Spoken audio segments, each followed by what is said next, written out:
As you heard, I'm the director of the PACE Energy and Climate Center. We also are we run the U.S. Department of Energy's Northeast Combined Heat and Power Technical Assistance Partnership. And I'm going to be speaking quite a bit in my presentation about combined heat and power. I'm not going to say combined heat and power technical assistance partnership ever again after that. I'll say CHP TAP. But if I start slipping into unintelligible acronyms, please raise your hand and ask me to please explain myself. That's unfortunately an occurrence that might happen here. How many of you are familiar with CHP? Or cogen or microgrids? Okay, so I don't have to spend too much time there. Great, thank you. PACE has been working in several states.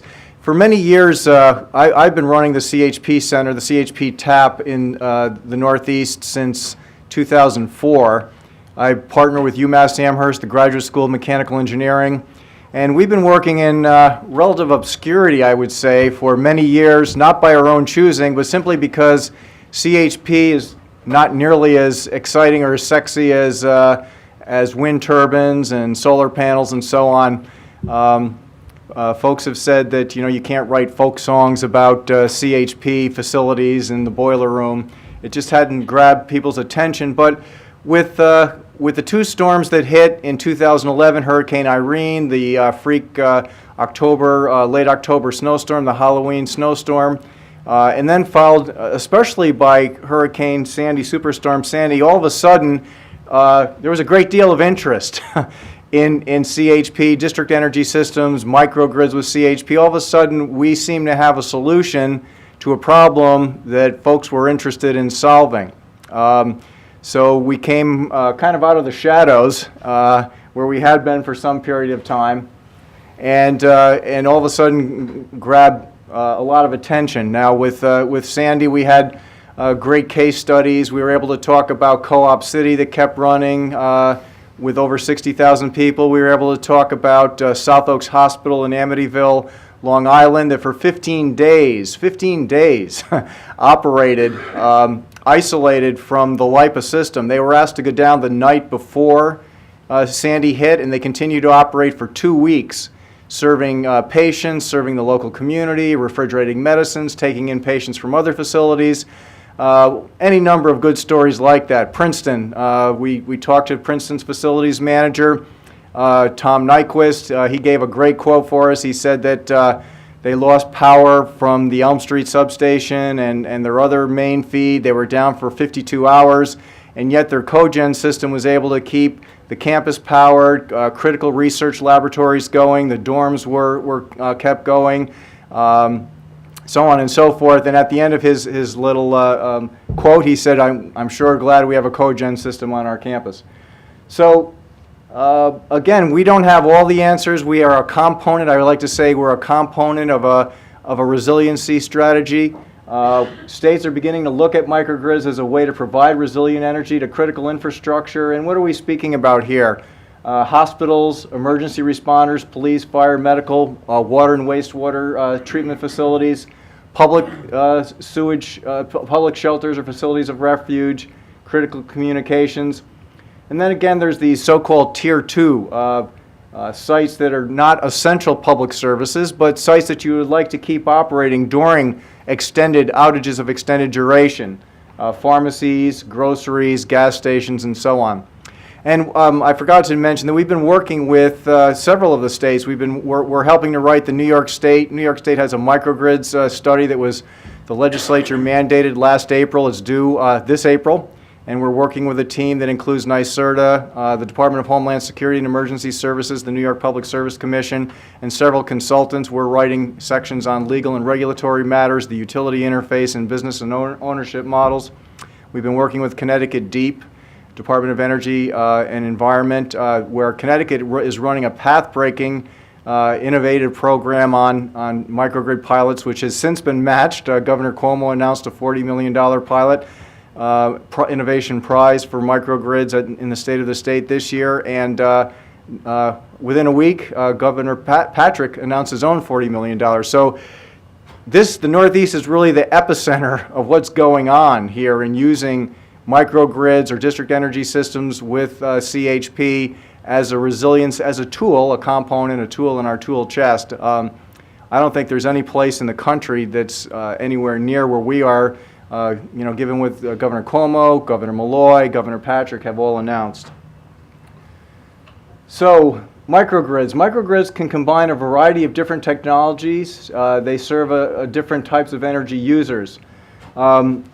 We have prepared recently, and several of the slides you're going to see here come out of this guidebook. We provided a community microgrids guide, Smarter, Cleaner, Greener. And I also have a number of copies of handouts for those that are interested. One called Powering Through the Storms, where we look at CHP's role in resiliency, talks about several of these case studies that I was just quickly mentioning.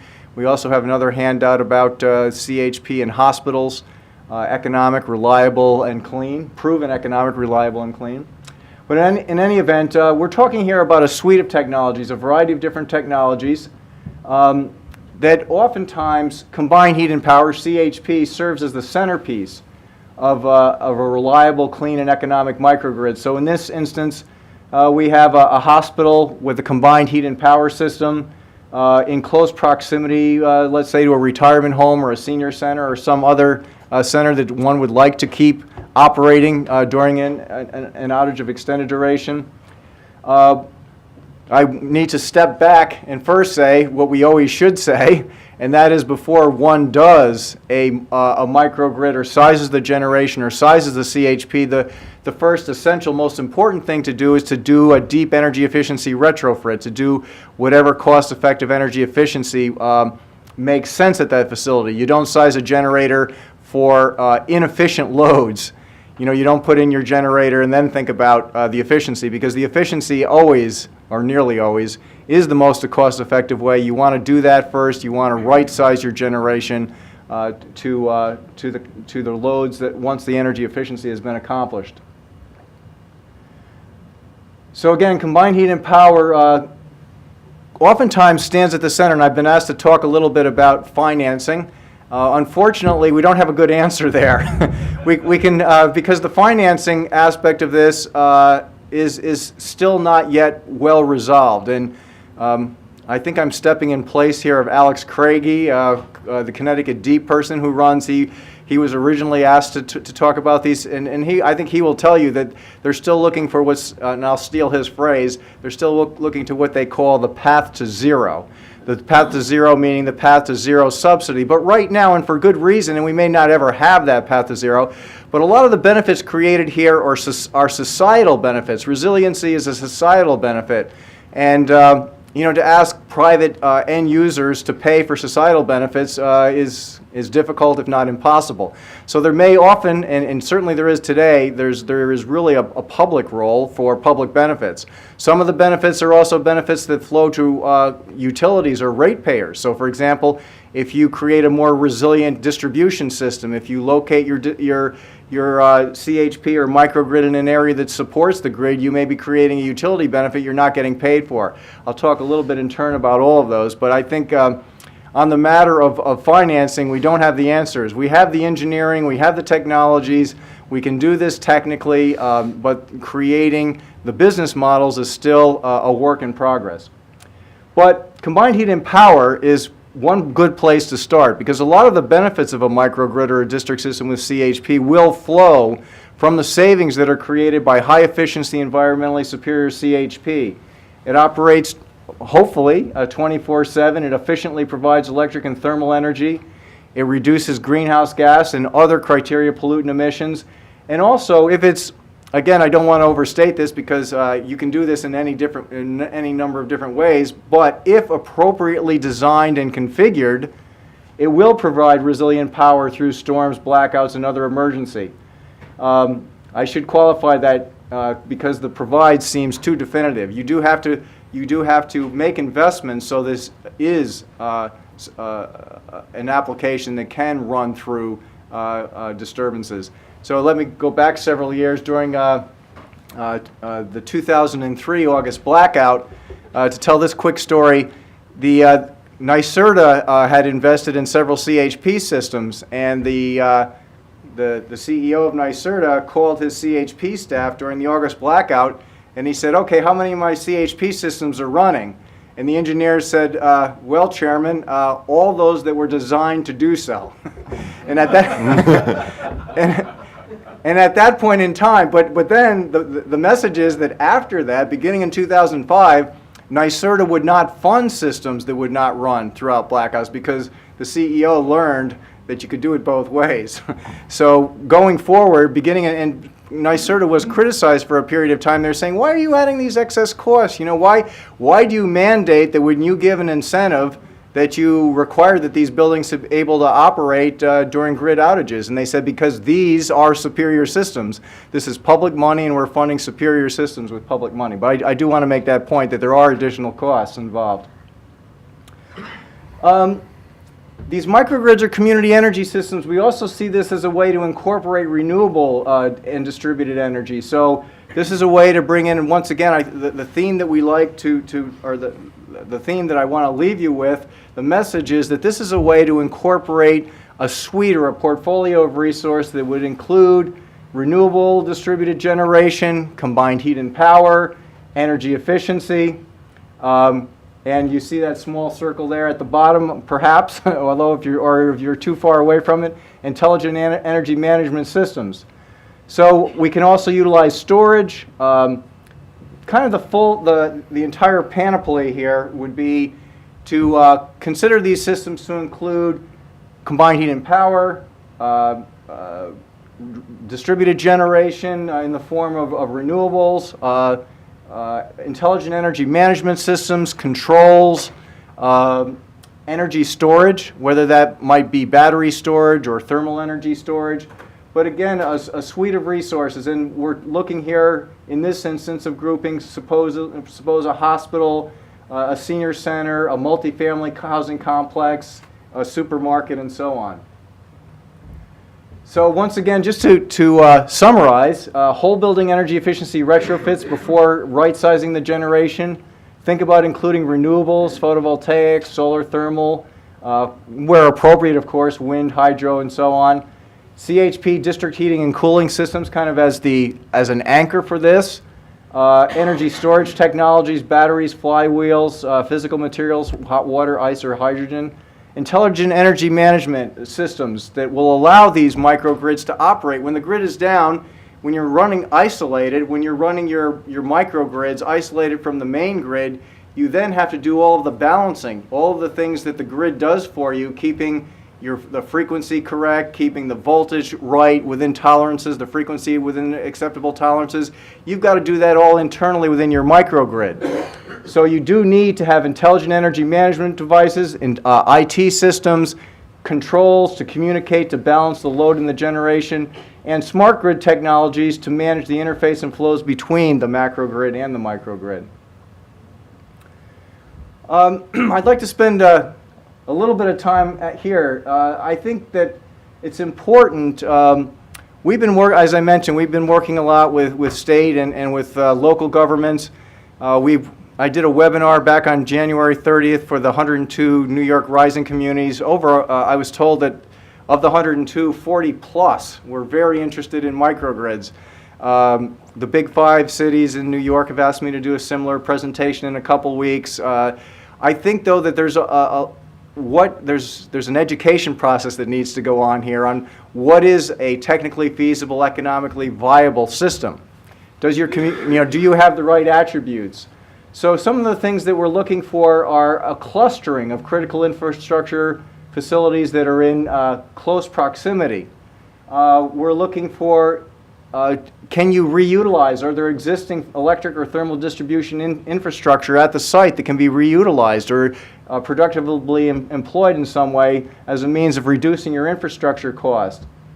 Is there a consistent and a significant need for power at this site? Is there a high power baseline?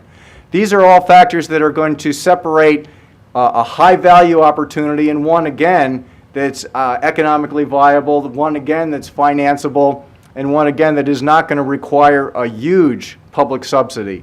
So when you're choosing among sites, and Alex may tell you this as well, not every little borough, not every critical infrastructure facility needs its own microgrid. That probably is too costly, but you might think about what are those high-value sites? What are the sites where it makes the most sense, where the return is the greatest, that can serve a great, a larger radius? We've been talking in Connecticut to some towns that sit close to other towns where they can serve, as a regional hub, and thereby bypass the need for everybody to have to do this, because for everyone to have to do this would be quite expensive. Capacity limitations. Is there, in the zone in which you're operating in, is that network in need of capital investment? Here I'm thinking of, so suppose, for example, that you're in a congested area of the utility distribution system. Suppose the utility needs to spend in a New York City. This can be, or Boston for that matter, in dense urban areas, this can be extremely expensive to dig up the roads, expensive and a nuisance, to shut down businesses, to reroute people, to build new substations, to increase the capacity of feeders in a network. If you can do that with local generation, local distributed energy resources, and if you can either avoid or defer for many years the need, that's serving a purpose for the greater distribution system. And again, I would say making this more of a high-value system. Can the microgrid provide ancillary services? Now, this is something that when you talk about how you make these economically viable, can this provide services that can be captured or in a market? So, for example, the New England ISO will pay generators or end users who are able to shed load. There's markets for frequency and voltage support.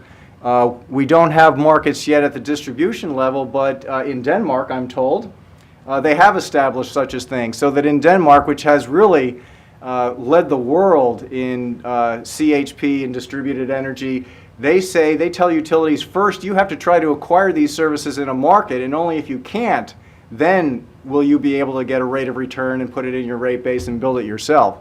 So the idea of trying to utilize these microgrids or distributed energy resources as a dynamic asset on the grid, I think, is a really important one. And this is one of the policy ideas I want to leave with you.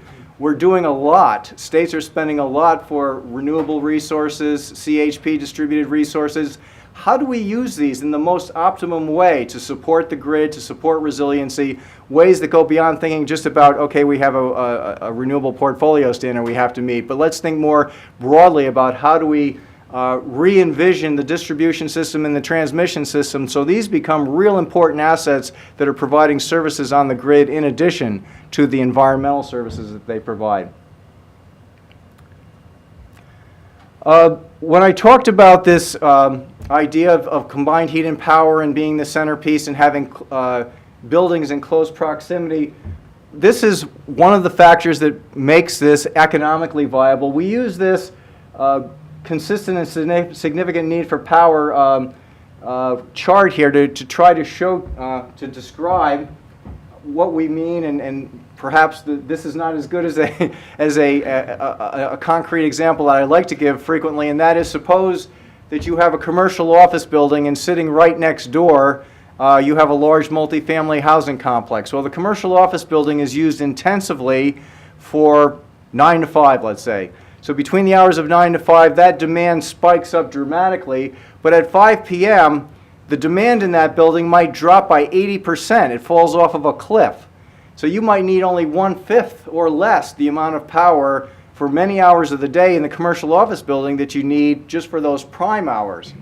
But on the other hand, as people leave that building and go home next door, the multifamily complex, the demand begins to pick up 5, 6, 7, 8 p.m. We talk to Con Edison and they tell us that many, on their network, they have many areas that are night peaking now. They talk about this in terms of solar. Well, solar doesn't really help serve the night peak. So if you have a significant component of multifamily, that helps smooth this demand. It helps improve your asset utilization. It helps improve your capacity factor and thereby significantly and markedly improves your economics. So, in addition to keeping the lights on and the resiliency, the microgrids can provide these other valuable services, these value streams, and this is where the financing or the economics comes in. the value streams, energy cost savings, improved power reliability, high power quality.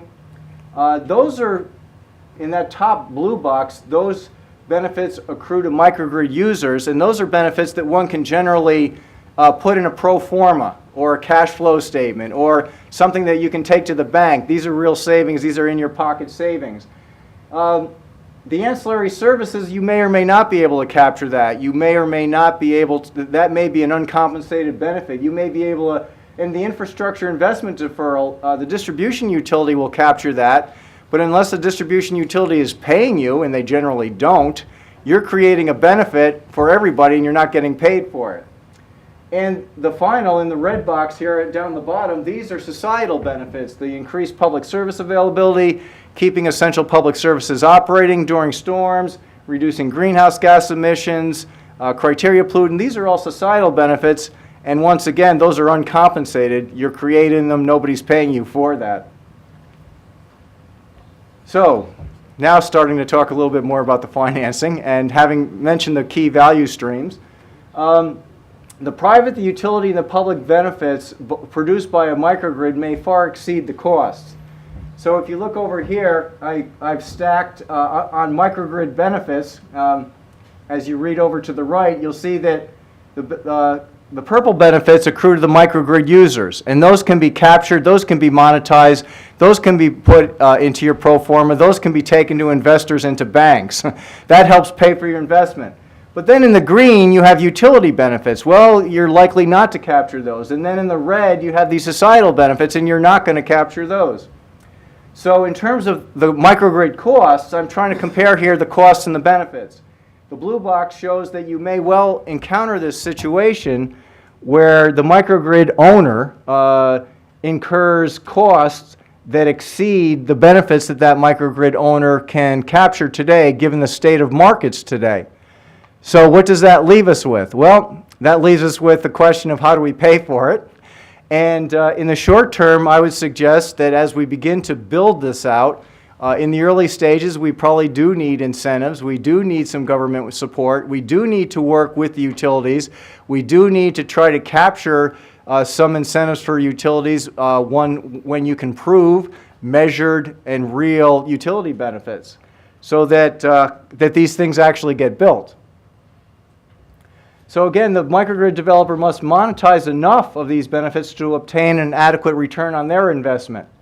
And I'm showing here this deficit. That deficit, the non-monetized benefits in the red, we have a little deficit there. We're hoping, and again to steal Alex Craigie's term, we're hoping to find some path to zero. We're not there yet. I would argue that we're not close to there yet, but I'm hoping that over time, with cost reductions, with changes in the market, that we can move to that point in time where these investments can be self-sustaining. But there's certainly a very good rationale now for public involvement here. Enhancing the ability of the microgrid to monetize these benefits does reduce the need for subsidies. Once again, there may still be, we can create new markets. We can get these microgrids to participate in existing markets like the New York ISO, like the New England ISO, like the PJM. We can work with utilities and so on. So perhaps we can shrink that subsidy. But again, the goal is to self-fund these microgrids over time that will provide more resilient energy for our communities. And hopefully, both by, on the left side with the microgrid costs, reducing those costs, shrinking those costs over time, and that is going to take some time. This is early stage. These are fairly new technologies.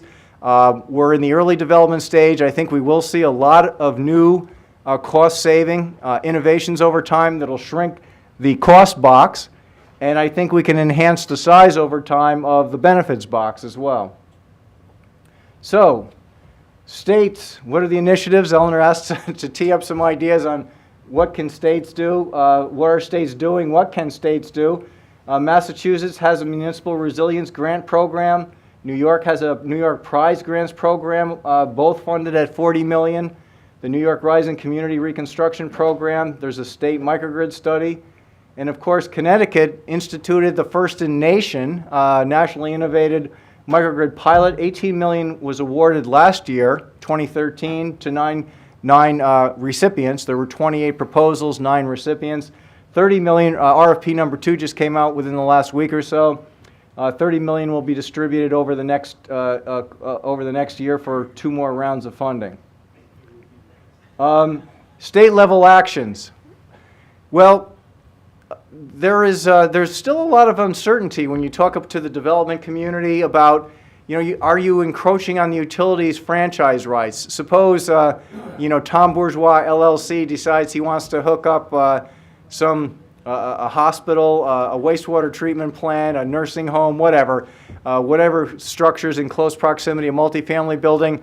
How does that square with the utility's franchise rights? The utility has a franchise. There's rights of way issues. Can you cross public rights of way to provide private wires, to provide electricity or sell thermal energy? So one of the things states can do is perhaps to create more clarity, greater transparency. What does a microgrid mean for legal purposes? How will that microgrid be regulated? Can that microgrid cross a public right of way? Some other things that states can do, and this is something actually that Connecticut is doing, they've created virtual net metering. So within the microgrid, and the microgrids in Connecticut have been carved out pretty narrowly. They're sponsored by municipal, state, there's state or local entities and agriculture facilities. So state, local, and ag got thrown in there too.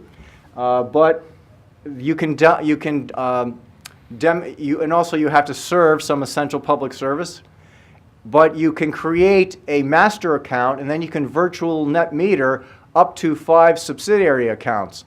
That means that when you're not consuming the power internally, you can get the full retail rate for 5 other accounts. So if you have 5 municipal accounts, you can save on all 5. You're not constrained by your own building's electrical needs.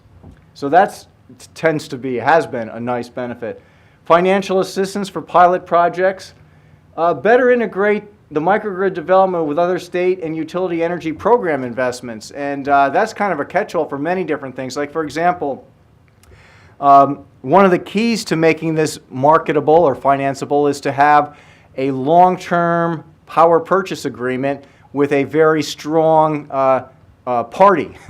And one way one might do this is suppose, and I'll throw out for an example, the New York Power Authority or the Long Island Power Authority or some entity is looking to acquire energy and capacity in a particular area.